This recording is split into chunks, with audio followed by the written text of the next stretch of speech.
Good afternoon बच्चों। आज मैं कथा संगम में पार्ट 2 पढ़ाने जा रही हूँ। कहानी का नाम है कंजूसी का रहस्य। और इसके पहले मैं इस कहानी का एक संदेश है जो मैं आपको देना चाहती हूँ। इस कहानी के माध्यम से लेखक यही बताना चाह रहे हैं कि हमें अपने देश की सेवा तन मन और धन से करनी चाहिए। अभी आप लोग जैसे कि हालत देख रहे हो, चीन और भारत में भी युद्ध छिड़ा हुआ है। भारत के बॉर्डर पर जो चीन का वहाँ पर दबदबा बना हुआ, वहाँ पर कितना लड़ाई झगड़ा हो रहा है। तो ये कहानी उस समय की है जब हमारा देश आज़ाद नहीं हुआ था और उस समय हर इंसान अपने अपने तरह से आज़ादी की लड़ाई में सहयोग देते थे। वैसे ही एक नगर के सेठ थे, सेठ संपत लाल जी। देखिए, धन संग्रह करना अच्छी आदत है, क्योंकि कभी कभी हमें नुकसान धन की क्योंकि कभी कभी हमें एक मुश्त धन की ज़रूरत पड़ जाती है, लेकिन ज़रूरत से ज़्यादा कंजूसी करना इंसान के लिए कष्टकारक होता है। सेठ संपतलाल नगर में जाने माने धनिकों में से एक थे। धनिकों मीन्स होता है धनवान व्यक्ति। अधिक पैसा होने के बाद भी सेठ जी को एक एक पैसा जोड़ने की आदत थी। सेठ जी की इस कंजूसी से उनका परिवार, नौकर और मित्र सभी परेशान रहते थे। एक दिन उनके दोनों पुत्र लैंप जलाकर पढ़ रहे थे। सामने ही सेठ जी अपने मुनीम से हिसाब ले रहे थे। बरामदे के नीचे कोचवान घोड़ों को थपथपा रहा था। बग्घी के लैंप को अभी तक जलता हुआ देखकर सेठ जी कोचवान पर आग बबूला हो उठे, जबकि वे काफ़ी देर पहले ही बग्घी से उतरकर अंदर आ गए थे। उन्होंने चीखते हुए कहा, क्या तेल मुफ्त में मिलता है जो लैंप अभी तक जला रखा है? मिट्टी तक के पैसे देने पर मिलती हैं। ऐसे ही चलता रहा तो मेरा सब कुछ नष्ट हो जाएगा। कोचवान घबराकर लैंप बुझाने भागा। यह कोई नई बात नहीं थी।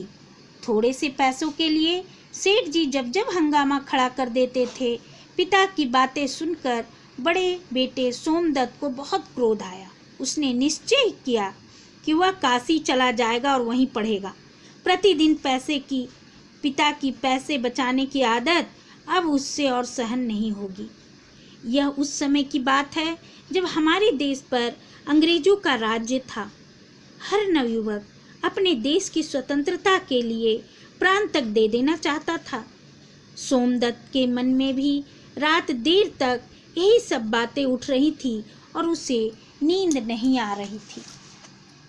आगे देखते हैं बच्चों, क्या कहानी है। तभी उसने अपने पिता के कमरे में धीरे से बातें करने की आवाज़ें सुनाई दी। वह चौकन्ना होकर दबे पांव वहां पहुंचा और छिप कर देखने लगा। वहां 4-5 तगड़े नौजवान सेठ जी से बातें कर रहे थे। सोमदत्त ने अपने कान दरवाजे पर लगा दिए और सुनने की कोशिश करने लगा।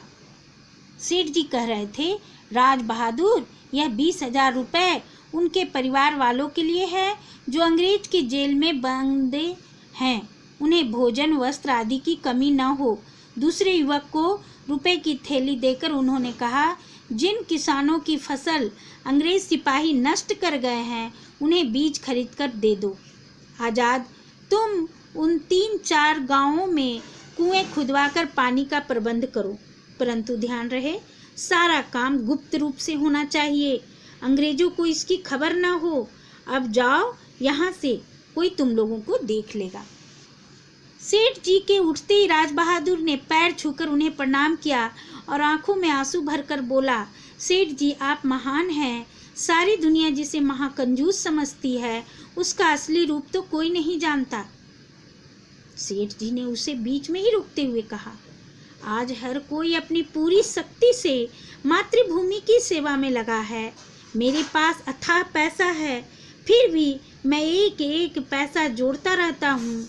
मगर मैं ऐसा न करूँ तो देश के काम कैसे आऊँगा।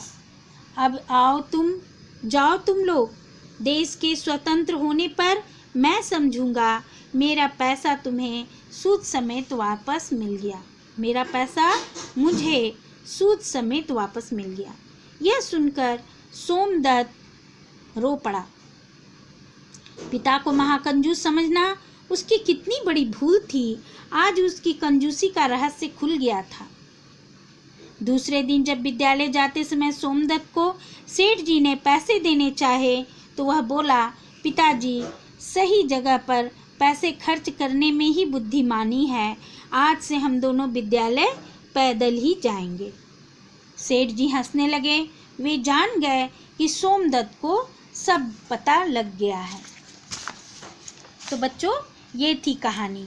अब आपको इस कहानी से क्या शिक्षा मिलती है कि हमें तन मन और धन से देश की सेवा करनी चाहिए। धन्यवाद।